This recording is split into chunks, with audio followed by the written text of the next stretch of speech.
En 1898, alors que les bateaux à vapeur disparaissaient régulièrement dans le brouillard de l'Atlantique Nord, les principales compagnies maritimes du monde signèrent un accord extraordinaire. Elles allaient tracer des voies invisibles à travers l'océan, séparant le trafic vers l'est et vers l'ouest en corridors organisés afin d'éviter les collisions catastrophiques.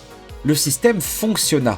Les navires qui auparavant erraient librement sur 3000 milles nautiques d'eau libre suivaient désormais des trajectoires prescrites, ajustées selon les saisons en fonction des glaces et des courants. Un seul écart par rapport à la voie assignée pouvait signer la catastrophe. L'accord tint pendant des décennies. Depuis plus d'un siècle, traverser l'Atlantique signifie suivre une ligne tracée par quelqu'un d'autre. Les navires l'ont fait. Et aujourd'hui encore, environ 2000 vols par jour s'engouffrent dans d'étroits corridors aériens qui changent de position toutes les 12 heures en fonction d'un fleuve de vent auquel la plupart des passagers ne pensent jamais. Mais en mars 2019, une constellation de 66 satellites a discrètement activé un système de surveillance appelé ADS-B spatial et pour la première fois en 60 ans, les contrôleurs aériens pouvaient réellement voir chaque appareil au-dessus de l'océan ouvert, presque en temps réel. Cette technologie ne se contente pas d'améliorer l'ancien système, elle le rend inutile. Bien que cette capacité soit opérationnelle depuis plus de 6 ans maintenant, l'autoroute invisible existe toujours. Les compagnies aériennes la suivent toujours. Les contrôleurs publient toujours de nouvelles routes 2 fois par jour. Mais alors, si les satellites ont résolu le problème, pourquoi l'autoroute devient-elle plus dangereuse et non moins ? Pour comprendre pourquoi des milliers de vols par jour s'alignent encore dans d'étroits corridors au-dessus de l'Atlantique, il faut saisir une limitation dévastatrice qui a défini l'aviation océanique pendant des décennies. Le radar ne peut pas voir au-delà d'environ 200 milles des côtes.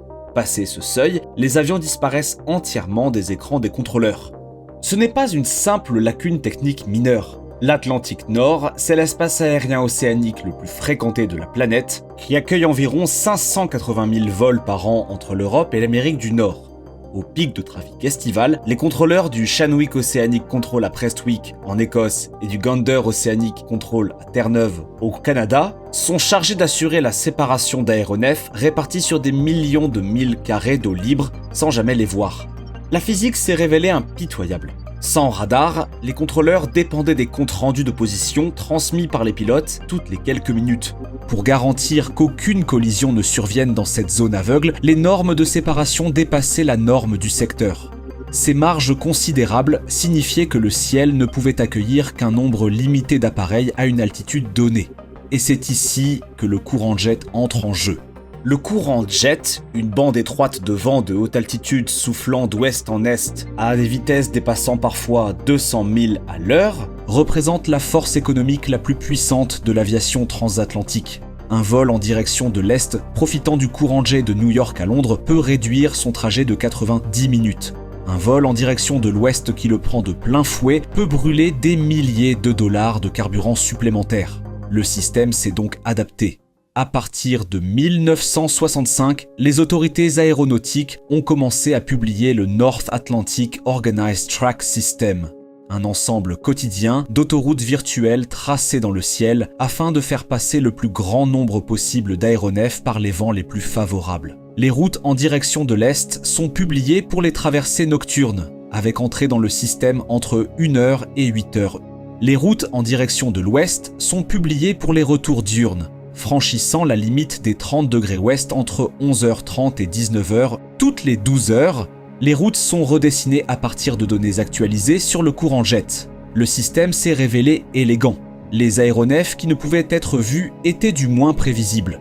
Les contrôleurs savaient exactement où se trouverait chaque vol et à quel moment. Les compagnies aériennes ont économisé des millions en profitant des vents arrière. La contrepartie, c'était la liberté. Chaque appareil suivait les mêmes étroits corridors, empilés à des niveaux de vol entre FL 340 et FL 400, que le pilote le veuille ou non. La contrainte n'était pas le vent, c'était l'obscurité. Et par obscurité, j'entends l'obscurité informationnelle, l'incapacité totale de savoir précisément où se trouvait un avion en temps réel au-dessus de l'océan. Gander Oceanic Control prenait en charge la moitié ouest de l'Atlantique. Channwick s'occupait de la moitié est. Leur frontière se situait à 30 degrés de longitude ouest, soit environ le point médian de la traversée. Ensemble, ils géraient l'une des opérations d'espace aérien les plus complexes au monde en utilisant le contrôle procédural, une méthode essentiellement inchangée depuis les années 1960. Les pilotes signalaient leur position par la voix sur radio HF, une technologie tristement célèbre pour sa mauvaise réception, sa statique et ses transmissions brouillées. Les contrôleurs traçaient ces positions sur des bandes de papier ou alors sur des systèmes informatiques rudimentaires, projetant mentalement où chaque appareil se trouverait 10 ou 15 minutes plus tard. Les conflits étaient résolus par des changements d'altitude et une séparation temporelle.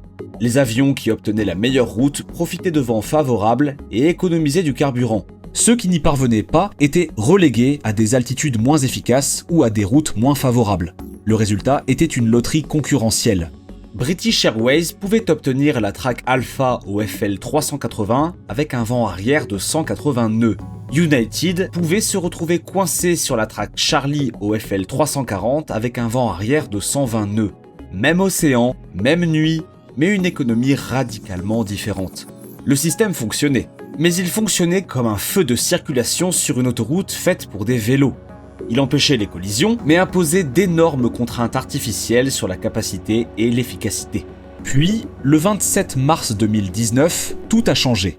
Aireon, une entreprise spécialisée dans les technologies de surveillance, a activé son système ADS-B spatial hébergé sur la constellation Iridium Next, composée de 66 satellites en orbite terrestre basse.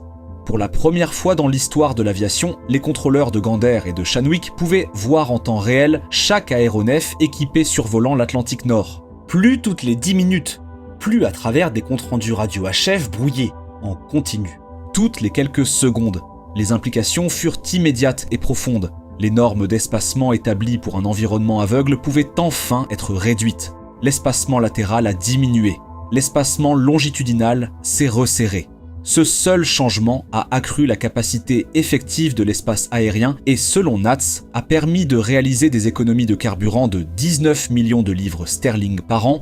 Mais le véritable enjeu n'était pas simplement de faire tenir davantage d'avions sur les mêmes routes, il s'agissait d'éliminer complètement ces routes. En mars 2022, NATS et Nave Canada ont franchi une étape décisive. Ils ont supprimé les routes organisées en dessous du niveau de vol 330. Les aéronefs en croisière au-dessus de 25 000 pieds pouvaient désormais emprunter leurs propres itinéraires optimisés, libérés de l'autoroute invisible. L'industrie appelle cela l'espace aérien à route libre, Free Route Airspace. Les résultats ont validé le concept. Durant les 3 premiers mois suivant la mise en œuvre d'Aireon, 31 700 vols ont été effectués à des vitesses et altitudes optimisées, permettant d'importantes économies de carburant par traversée. Les économies annuelles ont atteint environ 45 000 tonnes de CO2 et 19 millions de livres de coûts de carburant à l'échelle du système. Flight Radar 24 a intégré les données satellitaires d'Aireon à son propre réseau de récepteurs terrestres en février 2026, comblant ainsi les derniers angles morts du suivi mondial des vols. L'océan n'était plus dans l'obscurité. L'importance de l'ADS-B spatial ne réside pas vraiment dans les économies de carburant ni dans la réduction des émissions. Elle réside dans ce qui se produit lorsque l'on démantèle un système vieux de 60 ans que tous les pilotes du monde ont été formés à utiliser. Voyez-vous, le système de route organisé n'était pas seulement une structure de routage, c'était un modèle mental. Les pilotes comprenaient comment fonctionnaient les traversées océaniques parce que le processus n'avait pas fondamentalement changé depuis les années 1960. Vous receviez votre autorisation océanique par radio. Vous la répétiez. Vous confirmiez votre route, votre niveau de vol, votre nombre de Mach. Le rituel était familier et il était sûr. Fin 2024, les autorités ont commencé à remplacer ces autorisations vocales par des messages automatisés transmis par liaison de données via le CPDLC, les communications contrôleur-pilote par liaison de données. L'intention était l'efficacité. Le résultat fut le chaos. L'Agence centrale de surveillance de l'Atlantique Nord a signalé 475 erreurs de navigation latérale dans la région de Gander en 2025, soit une augmentation stupéfiante de 71% par rapport à l'année précédente. Les pilotes interprétaient mal les messages automatisés, croyant à tort qu'un accusé de réception du système signifiait que leur altitude et leur vitesse demandées avaient été approuvées. Les équipages saisissaient des données erronées dans les ordinateurs de vol. Des appareils dérivés de leurs routes assignées sans que personne ne s'en aperçoive immédiatement. Puis survint la quasi-collision qui cristallisa le danger. En juin 2025, à environ 160 000 nautiques au nord-est de Gander, un contrôleur a délivré par inadvertance une autorisation par liaison de données à un Boeing 777 de United Airlines, lui demandant de monter au niveau de vol 360. Le problème, c'est qu'un Boeing 777 de FedEx occupait déjà le niveau de vol 350, directement sur la trajectoire de l'avion de United. Le contrôleur a détecté l'erreur et a émis un ordre vocal pour interrompre la montée. Mais l'appareil de United avait déjà débuté sa montée. L'équipage a reçu une alerte TCAS, le système anti-collision de dernier recours, et a immédiatement entamé une descente. La séparation verticale s'est réduite à seulement 500 pieds, soit la moitié du minimum requis. 2 gros porteurs transportant à eux deux des centaines d'âmes ont évité la catastrophe à quelques secondes près. En mai 2025, Gander a été contraint de revenir temporairement aux communications vocales VHF pour toutes les modifications de route, reconnaissant essentiellement que l'avenir automatisé était arrivé plus vite que les humains qui l'opéraient ne pouvaient s'y adapter. Cela semble irrationnel. La technologie fonctionne. Les satellites peuvent voir chaque aéronef. Les normes de séparation ont été réduites en toute sécurité. Les économies de carburant sont réelles, les bénéfices environnementaux mesurables. Pourtant, la transition engendre davantage de dangers, et non moins. Mais le paradoxe se résout lorsqu'on comprend que le système de route organisée n'a jamais concerné uniquement la navigation. Il s'agissait de prévisibilité. Lorsque 2000 aéronefs traversent le même océan chaque nuit sur la même poignée de route, tout le monde connaît les règles. Les pilotes savent à quoi s'attendre. Les contrôleurs savent tout regarder. La rigidité du système était son mécanisme de sécurité. Le routage libre élimine cette prévisibilité. Chaque aéronef empruntant sa propre courbe unique, cela signifie 2000 trajectoires individuelles plutôt que 6 ou 8 routes organisées. Les contrôleurs doivent désormais gérer un type de complexité fondamentalement différent, non plus une chorégraphie le long de couloirs, mais une détection de conflits à travers un espace ouvert. Des algorithmes assistés par IA et une surveillance satellitaire en temps réel pourraient rendre cela théoriquement possible à l'avenir.